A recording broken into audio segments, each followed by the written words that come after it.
Treyderlik kasbi halolmi? Endi bu treyderlik degani bu savdogarlik deganga o'xshagan gap. Shariatga muvofiq savdo bo'lsa joiz. Treyderlarning ko'pi hozir birjada ishlaydi ular, meni bilishimcha. Birjadagi muomalalarni o'rganish kerak. Yo'q narsani savdo qiladiganlar bor. Keyin qimmatbaho qog'ozlarni ribo shaklida ayirboshlash holatlari bor va hokazo.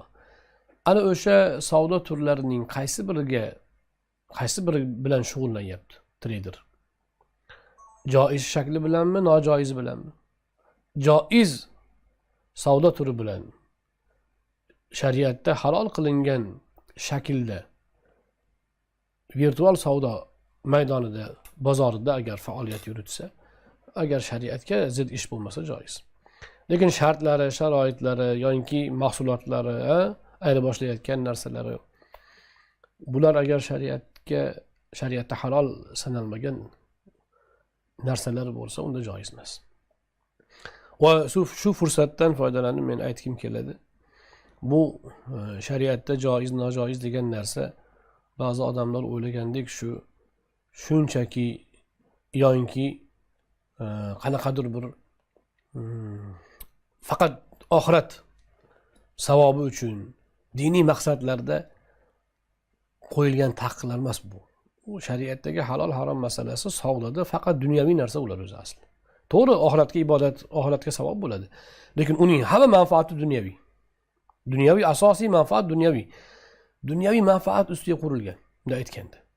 Masalan, qaysi savdo mumkin emas desa, ikki tomondan biriga zarar bo'lgan savdo mumkin emas. Birovning haqqini nohaq o'zlashtirishga olib boradigan savdo mumkin emas. U mumkin emas savdolar deganda, shariatda taqiqlangan savdo deganda, u birovning haqqi o'ynayotgan bo'ladi u yerda.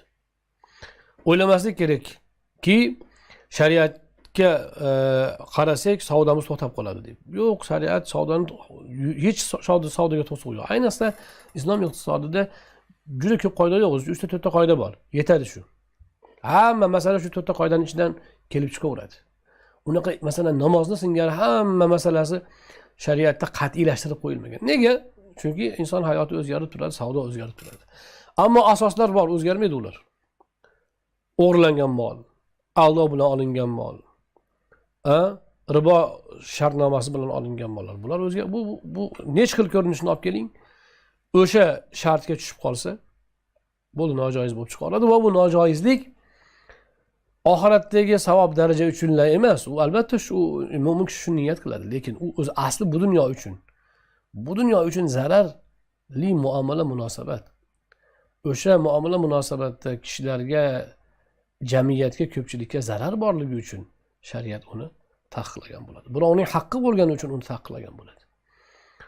Mana shunaqa birjadagi ko'p, mana virtual olamdagi juda ko'p savdo sotiqlardan to'g'ri, ba'zilar boyib ketdi, lekin qancha odamning uyi kuyib ketdi? Biz o'zimiz bilamiz shunaqa odamlarni nechtasini. Qimorni singari yutkizib, qancha odam xonavayron bo'ldi. Bir tutam odam foyda qilib, katta bir qism odam o'shani evaziga zarar ko'rishi bor.